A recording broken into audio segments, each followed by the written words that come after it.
ನಮಸ್ಕಾರ ವೀಕ್ಷಕರೇ, news eight 7ಗೆ ಸ್ವಾಗತ. ನಾನು ರೀಟಾ. 76ನೇ ಗಣರಾಜ್ಯೋತ್ಸವ ಬೀಳಗಿ ತಹಶೀಲ್ದಾರ್ ಆವರಣದಲ್ಲಿ ಅತಿ ವಿಜೃಂಭಣೆಯಿಂದ ಜರುಗಿತು. ಈ ಸಂದರ್ಭದಲ್ಲಿ ಗಣರಾಜ್ಯೋತ್ಸವದ ಕುರಿತಾಗಿ ಬೀಳಗಿ ಮತಕ್ಷೇತ್ರದ ಶಾಸಕ ಜೆ.ಟಿ. ಪಾಟೀಲ್ ಮಾತನಾಡಿದರು. ಗಣರಾಜ್ಯ ಕುರಿತು ಡಾಕ್ಟರ್ ಬಿ.ಆರ್. ಅಂಬೇಡ್ಕರ್ ಅವರು ಬರೆದ ಸಂವಿಧಾನ ಜಾರಿಗೆ ಮಾಡಿದ ದಿನವೇ ಗಣರಾಜ್ಯ ದಿನ ಎಂದು ಹೇಳಿದರು. ಹಾಗೆ ಗಣ್ಯರಾದ ಮಹಾತ್ಮ ಗಾಂಧೀಜಿಯವರು ಅನೇಕ ಹೋರಾಟಗಳನ್ನು ಮಾಡಿ ಸ್ವಾತಂತ್ರ್ಯಕ್ಕೆ ಹೋರಾಟವನ್ನು ಮಾಡಿದವರು. ಸರ್ದಾರ್ ವಲ್ಲಭಭಾಯ್ ಪಟೇಲ್ ರವರು ರಾಜರನ್ನು ಹುರಿದುಂಬಿಸಿ ಸಂವಿಧಾನಾತ್ಮಕವಾಗಿ ಬ್ರಿಟಿಷರನ್ನು ಹೋಗಲಾಡಿಸಲು ಉಪಾಯವನ್ನು ಮಾಡಿದವರು. ನಾವೆಲ್ಲರೂ ಇದರಿಂದಾಗಿ ಸಮಯ ಪ್ರಜ್ಞೆ, ಇಚ್ಛೆ, ದೇಶದ ಬಗ್ಗೆ ಕಾಳಜಿ ವಹಿಸುವುದು ನಮ್ಮ ಪ್ರಜಾಪ್ರಭುತ್ವದ ಮಹತ್ವದ್ದಾಗಿದೆ. ಆದ ಕಾರಣ ನಾವು ಭಾರತದ ಪ್ರಜೆಯನ್ನು ಹೆಗ್ಗಳಿಕೆಗೆ ಪಾತ್ರರಾಗಬೇಕಿದೆ. ನಾವು ಹೇಗೆ ಇನ್ನೊಂದು ದೇಶದವರಿಗಿಂತ ಮೇಲೆ ಮುನ್ನಡೆಯಾಗುತ್ತೇವೆ ಎನ್ನುವುದು ಮುಖ್ಯ ಎಂದು ಉದ್ದೇಶದಿಂದ ಮಾತನಾಡಿದರು. ಇದೇ ಸಂದರ್ಭದಲ್ಲಿ ತಹಶೀಲ್ದಾರ್ ವಿನೋದ್ ಹತ್ತಳ್ಳಿ, ಅಭಯ್ ಕುಮಾರ್ ಮೋರವ್, ಆರ್.ಎಸ್. ಆದಾಪುರ್, ಪಟ್ಟಣ ಪಂಚಾಯಿತಿಯ ಮುಖ್ಯ ಅಧಿಕಾರಿಗಳಾದ ದೇವೇಂದ್ರ ಧನ್ಪಾಲ್, ಸಿಪಿಐ ಬಸವರಾಜ್ ಹಳಬನ್ನವರ್, ಗಣ್ಯರು ಹಾಗೂ ಕಾಂಗ್ರೆಸ್ ಮುಖಂಡರು, ಶಿಕ್ಷಕರು, ಮುದ್ದು ಮಕ್ಕಳು ಭಾಗವಹಿಸಿದರು. ವರದಿ ರಿಯಾಜ್ ಅತ್ತಾರ್, ನ್ಯೂಸ್ ಏಟ್ 7, ಬೀಳಗಿ. ಮಕ್ಕಳಿಗೆ ಒಳ್ಳೆಯ ಶಿಕ್ಷಣ ಕೊಡ್ಲಿಕ್ಕೆ ಸರ್ಕಾರಗಳು ಸಾಕಷ್ಟು ಕಾರ್ಯಕ್ರಮ ತರ್ತಾ ಇದ್ದಾವ. ಅದನ್ನ ನಿಮ್ದು ಜವಾಬ್ದಾರಿ ಐತಿಲ್ರಿ, ಗಡಿ ಮಾಡಿ ಬರ್ಬೇಕು ಐತಿಲ್ಲ. ಬರೀ 9 ಗಂಟೆಗೆ ತಹಸೀಲ್ದಾರ್ ಕಚೇರಿಗೆ ಬಂದು ವರದಿ ಕೊಟ್ಟು ಹೋದ್ರೆ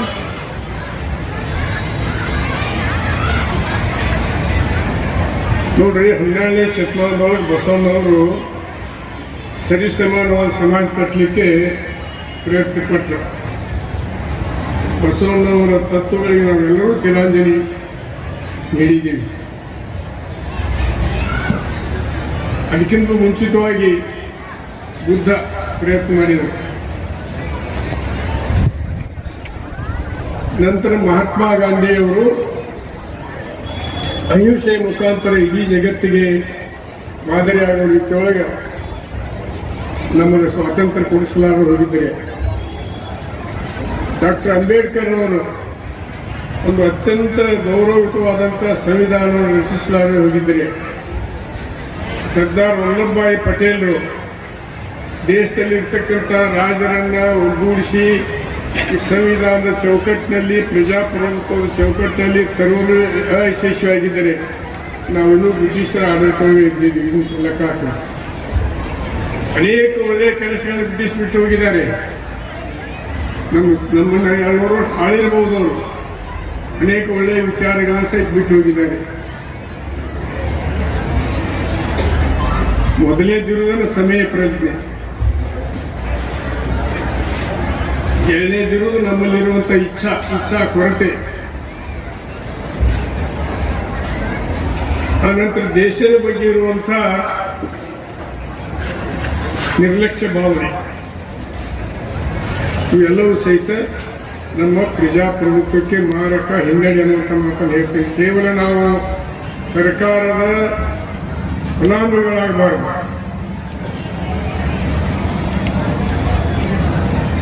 ಕೇವಲ ನಾವು ಜನಪ್ರತಿನಿಧಿಗಳಾಗಬಾರದು. ಒಬ್ಬ ದೇಶದ ಪ್ರಜೆ ಅನ್ನುವಂಥದ್ದನ್ನು ನಾವು ಎಲ್ಲಿಯವರೆಗೆ ಮೂಡಿಸಿಕೊಳ್ಳುವುದಿಲ್ಲ,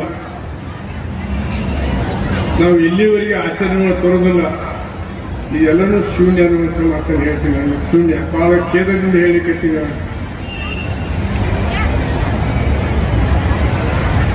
ಬೇರೆ ದೇಶದೊಳಗೆ ದೇಶಾಭಿಮಾನವನ್ನು ಹೆಂಗೆ ಕಲಿಸ್ತಾರೆ, ನಮ್ಮ ದೇಶದೊಳಗೆ ಯಾವ ರೀತಿ ನೀವು ಕಲಿಸ್ತೀರಿ, ಅದು ಬಹಳ ಮಹತ್ವದ್ದು. ಒಂದು ವಿಚಾರ ಅನ್ಬೋದು ನಾವು, ಇಲ್ಲ ಸ್ವಾತಂತ್ರ್ಯ ಸಿಕ್ಕಾಗ ನಮ್ಮಲ್ಲಿ 195ರಷ್ಟು ನಿರಕ್ಷತೆ ಇತ್ತು, ದೇಶ ಅಂದ್ರೆ ಏನು ಗೊತ್ತಿದ್ದಿದ್ದಿಲ್ಲ, ದೇಶದ ಸ್ವಾತಂತ್ರ್ಯ ಅಂದ್ರೆ ಏನು ಗೊತ್ತಿದ್ದಿದ್ದಿಲ್ಲ ಅನ್ನುವಂಥದ್ದನ್ನು ವ್ಯಾಖ್ಯಾನ ಯಾರಾದರೂ ಮಾಡಬಹುದು. ಸ್ವಾತಂತ್ರ್ಯ ಸಿಕ್ಕ 75 ವರ್ಷಗಳ ನಂತರ ಸಹಿತ ಇನ್ನೂ ದೇಶ ಅಂದ್ರೆ ಏನು,